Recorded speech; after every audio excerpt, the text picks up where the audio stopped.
Hello, everybody. It is Lenny Murphy, and I am here with the winners of the most recent Insight Innovation competition from IIeX North America, Pedro Almeida and Pedro Chavez of MindProber. Hello, Pedro and Pedro. Hi, Lenny. How are you? All right, so we should establish the ground rules. So Pedro Chavez, you'll be Pedro 1 since I met you first, and Pedro Almeida, you'll be Pedro 2. So if I call on you, that's how we'll do that. Congratulations on your win at the competition. Hats off. That was a very cool thing. Thank you very much. Yeah. It was great to be there presenting at the IIeX. It was a great stage to be at, and we're collecting some fruits from there. Good. Well, we'll get to that in a minute. So, but I want to talk a little bit about MindProber for those who may not have been following some of the things that we've written and talked about. Kind of the journey of this product, this idea, and go from there. Yeah, sure. Go ahead. Yeah, Pedro too. Okay. Actually, MindProber is the result a little bit from our background. So basically, the founders of MindProber mostly come from the academia. So we're people that come from the university. First, my background is in cognitive neuroscience, and actually we have been thinking and considering about doing something in the field of consumer neuroscience for some years now. Actually, a few years ago, we looked into the idea of doing a classical consumer neuroscience lab in Portugal, because actually that's where we are based. But of course, we found the limitations back then of consumer neuroscience, meaning it's not scalable, meaning it's highly expensive. So right, EEGs and kind of the classic sense. Yeah. Actually, we're specialized, or back then we were specialized in EEG. So if you look at our publications, it's all EEG. And we then started to look at peripheral measures. And of course, being in Portugal, we figured, okay, we have no market. So we have to make the slider, and we have to make this more scalable. And there was a time, at a given point, we figured, okay, actually there's no reason with cloud technology, with wearable sensors, with the technology out there, if you build a really good team and if you can get the right people, why we wouldn't do something like MindProber. And what we have done actually is we have built, so we control everything actually from the signal acquisition to the client's dashboard. So what we have done is on one hand, we've made really slick sensors, which actually are medical grade. So we have this concern of always benchmarking our signal versus what we have at the lab. So we've built this really small sensors which we can distribute to panels, and then we can get their physiological reactions, and of course declarative reactions, such as I like what I'm watching or I don't like what I'm watching, and we can synchronize this with whatever event is being broadcasted on television. So we have this ability to collect massive amounts of information and display them in real time to whichever customers want to see this kind of information. Yeah. So the idea actually comes from there, comes from realizing that consumer neuroscience is not scalable, and figuring out a solution to make it scalable and faster and actually more affordable. Very cool. Now the sensors themselves, they fit on the palm, right? So it's more of a biometric sensor. There's not EEG. We're not picking up brain waves. It's biometric. Absolutely. Signals. Yeah. Okay. So what signals specifically? So what are you capturing that that you can correlate from a sensor on the hand to emotional states based on stimuli that people are observing? Yeah. Do you want to go there, Pedro? Yeah, sure. Yeah. Right now we are considering essentially cardiovascular measures, so mostly heart rate and some other features from the heart rate, as well as GSR, or electrodermal activity. And we basically extract metrics from those signals alone. We have some metrics using a combination of both signals. Of course, all the metrics that we use, of course, for us, all the metrics that we use and that we compute from this signal have actually been previously validated, not only by us, but by the scientific literature. So we are pretty sure of what we are doing in terms of quantifying emotional arousal. Okay. So we would really like to avoid this black box kind of reasoning and basically go through what has been exactly validated, so we can be sure of what we are measuring. And of course, we combine this, as Pedro said, with continuous declarative evaluation, both discrete, both continuous. Plus, we cross this with, of course, some legacy measures like questionnaires, top-of-mind associations, etc. Okay, so at the emotional standpoint, you're definitely able to capture, and I totally buy that, emotional response. But are you able to get into valence and into the different categorization of emotions, or just simply we know that you're responding to this because heart rate is increased, temperature's increased? How deep can you go? That's where the declarative response comes in at the first level. Of course, at the second level, we have all this research going on, basically trying to predict the valence from the physiological signals. Although it's not a straightforward road, as anyone who can look up the literature, right. the scientific literature, can check for themselves. But it's something that's on the roadmap. Right now, we get the valence dimension from the declarative responses. Very non-intrusive responses, by the way. Our UI is very slick and very, it's not non-conscious, but it's as close as it can get. Yeah. Well, and it's also, so the idea, you're actually manufacturing a device. You're not using something that's off the shelf, right? This isn't like a Fitbit that you've adapted. If I recall correctly, this is it looks almost like a glove to an extent, or a ring that goes around the hand, right? Yeah. So that's interesting. Are you manufacturing those yourselves? Do you have another relationship with somebody who's manufacturing them? How's that going? Well, okay. So we have chosen. So since the beginning, we noticed that we would have to know the signal very, very well. Mm-hmm. So we would have to control signal acquisition, because we could get a third-party wearable. But if you look at third-party wearables, if you look at Fitbit, for instance, or whatnot, their heart rate estimation is okay. They don't have GSR, so we really need GSR. Then if you would try to get GSR sensors from third parties, they would be extremely expensive. Most of them wouldn't give you the raw signal. So if you would benchmark this, we have some experience in benchmarking EEG with wearables. And when we do this, the signals are actually, they're not, the quality is not good enough. So if you compare a wearable with a medical grade equipment, then you won't be satisfied with the signal. And so we thought, okay, we have the ability to, and this is where one of the third co-founder enters, Nuno Diaz. He has a PhD in biomedical engineering. He has patents actually on designing wearable EEG devices. So we thought, okay, this guy has a history of developing EEG devices. Let's bring him in and let's get his expertise and doing everything ourselves. So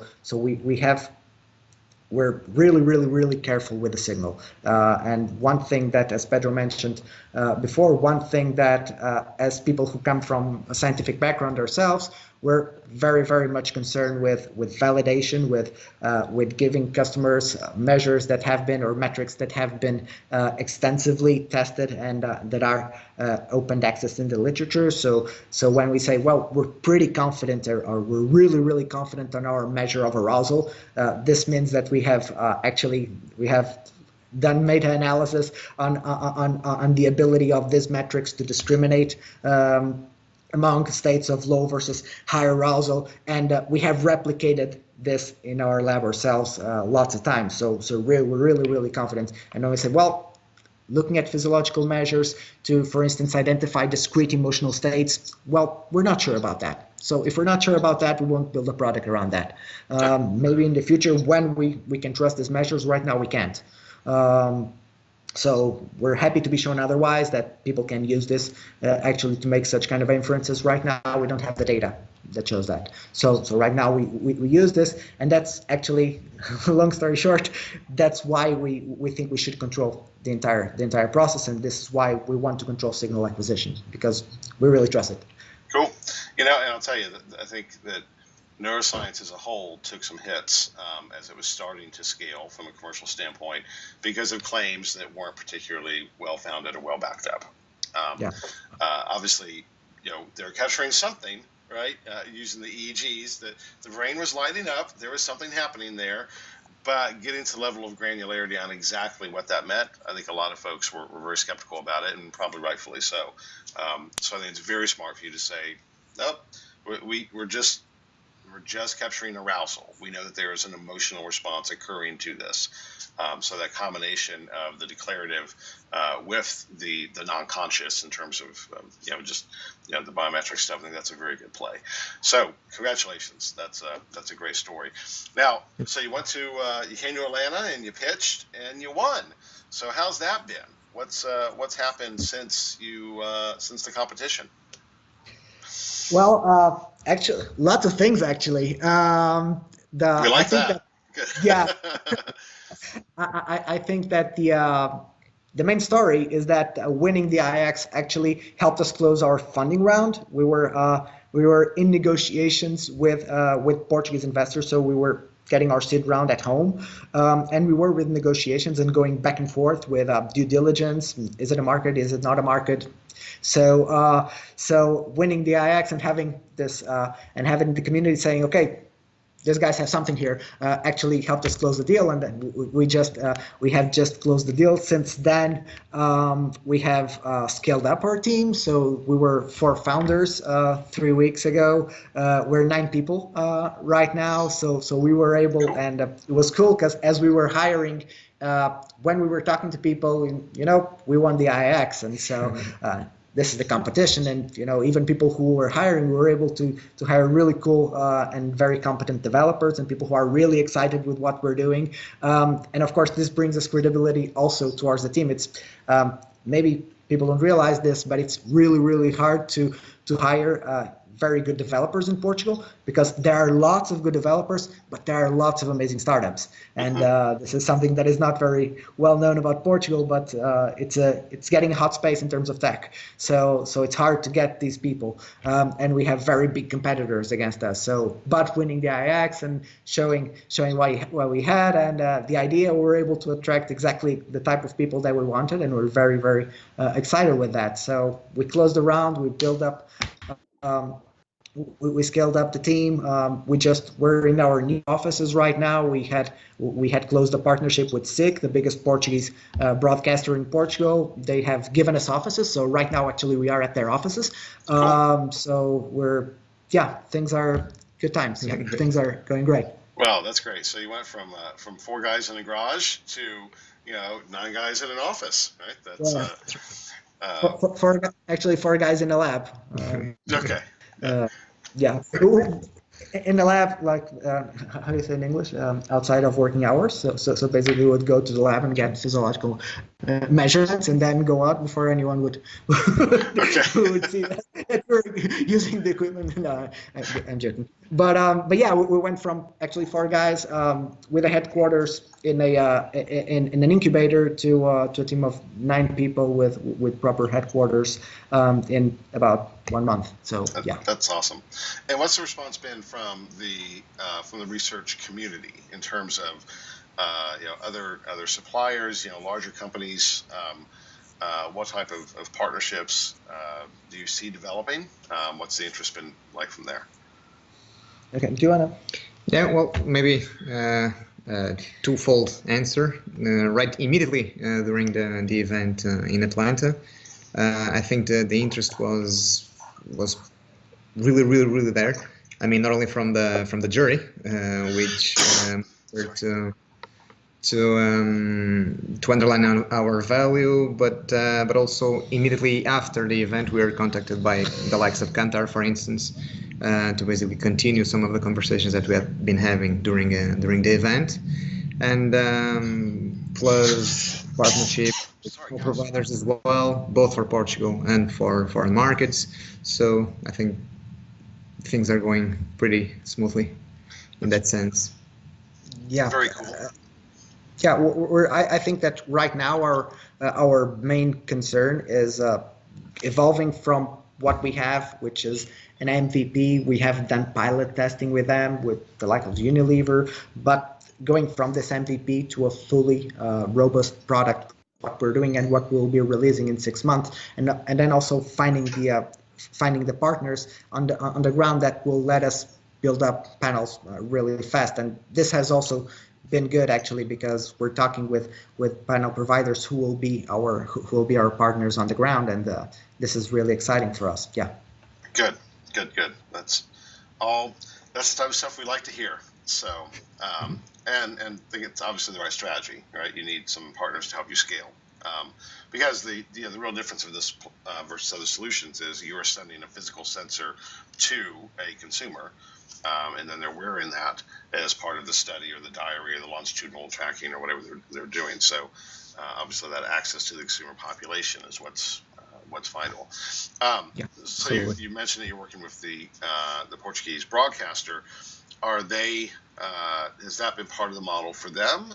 That they've been looking at sending the sensors to their own viewers to collect their own data from that standpoint? Yeah. Well, actually, what will happen? This is a three. This project involves 3 players. It involves SIC, which is the Portuguese broadcaster. Actually, the whole group, not only SIC. SIC is part of this group called. I don't know if. Oh, guys, sorry, we lost you just for a second. We lost signal just for a second. Hello. Yep, can you hear me? Yeah, I can hear you. Okay, all right. So we're talking about the SIC as part of a group, and then it went blank for a second. So SIC is part of this group called Impresa. So basically they're one of the biggest media groups in Portugal. They have the magazines, they have digital. So, and we're developing projects with them. The main one is actually building a panel in Portugal of about 400 people who will be monitored for live broadcasting events. So basically their entertainment programs will be giving them real-time measures, and of course then we can get this information for doing benchmarking for advertisement and so on. And this is the plan. So this is this project involves 3 people. So MindProber, SIC, and NetQuest, actually, who is our partner in Portugal, our panel partner in Portugal, and so they will help us build a panel. So basically, SIC will give us specifications concerning what they want, the type of characteristics that they want for that panel, and NetQuest will allow us access to this panel, and we'll be shipping the units, and then we'll be giving SIC, who is the client, the access to the dashboard, so where they will be able to set up studies, watch live metrics, get the reports, and so on. That's fantastic. The NetQuest guys are really good and super smart. I'm glad you're partnering with them. So lots of exciting stuff. Now, think out a year or 2. What's the vision? Where do you plan on being at that point? Okay, so our plan foresees that in 1 year or 2, we should be in the UK and we should be entering the US. Of course, things might change based on opportunities. Right. Other things may appear and we may need to redirect, but right now our plan foresees finding partners.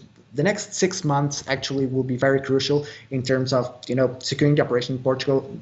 Complete.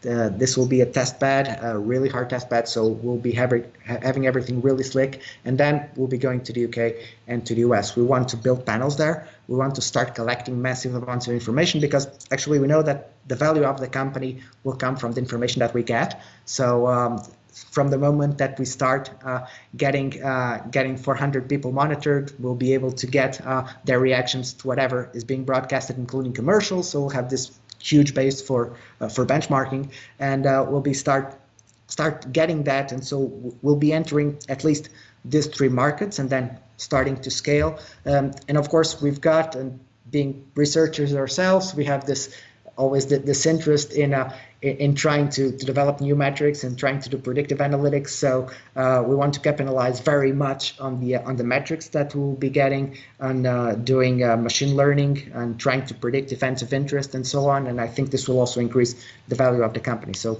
in 2 years, I would say 3 markets and expanding, lots of information, really huge benchmarks, and the ability to offer lots of more insights than we were able to offer now, because we'll be capitalizing on this amount of information and our cool with the science department. Very cool. So have you thought about longer term, can the sensors be embedded into other things, like the idea of haptics for virtual reality? or into smart garments, some form fashion. Are there other? Have you been thinking about other applications of the core sensor technology so that it is more integrated with what a person may just be doing instead of having to do it, especially for this particular study? We have.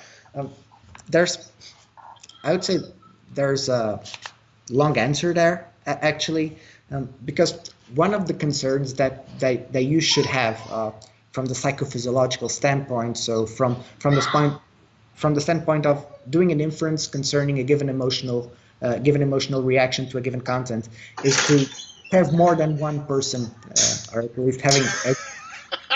We just had a BBC situation.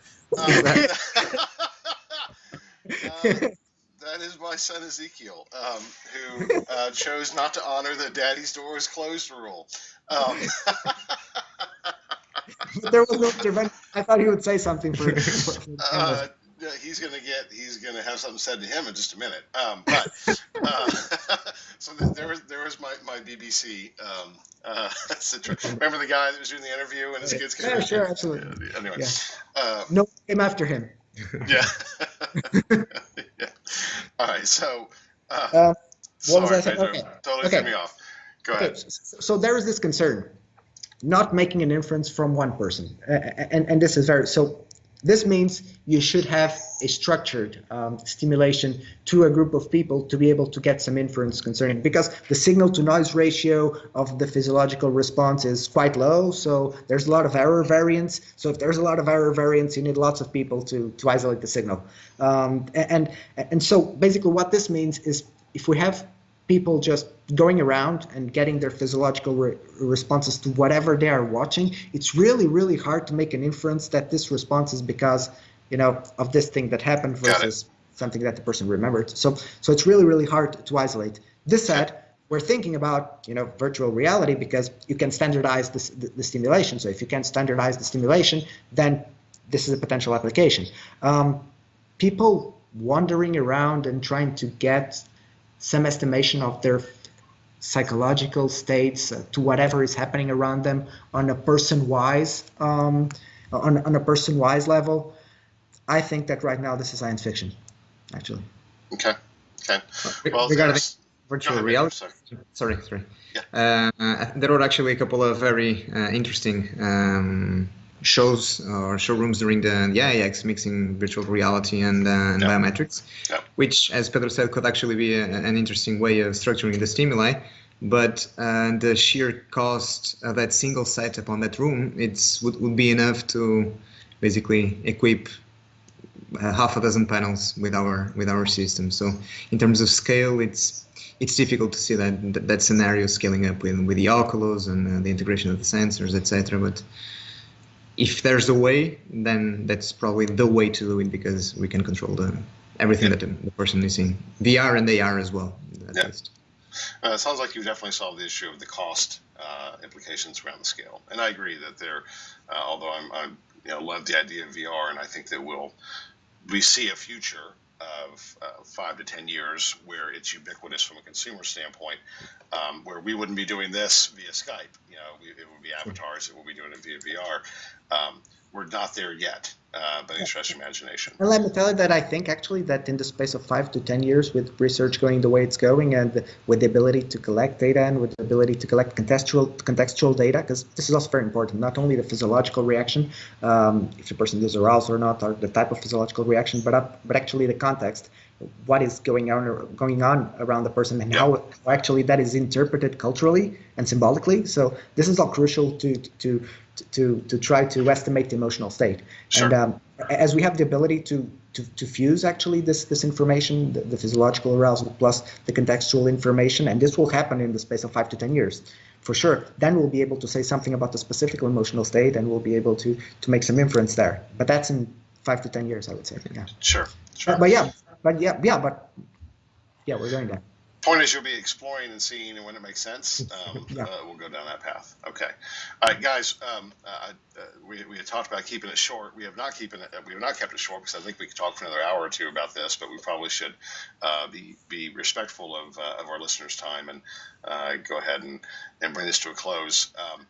You're part of the IIeX family now. So you're going to be at lots of events. There's going to be lots of opportunities for people to talk to you and engage. This is what our commitment is to you, is to help you grow. And we're really excited to have you now part of that history of success of competition winners. Yeah, and we look forward to be able to show what we can bring to market research. Thank you, and to the IIeX family. Thank you. All right. Thanks, guys. We'll talk soon. Okay. Thank you very much. Bye. Thank you. Bye.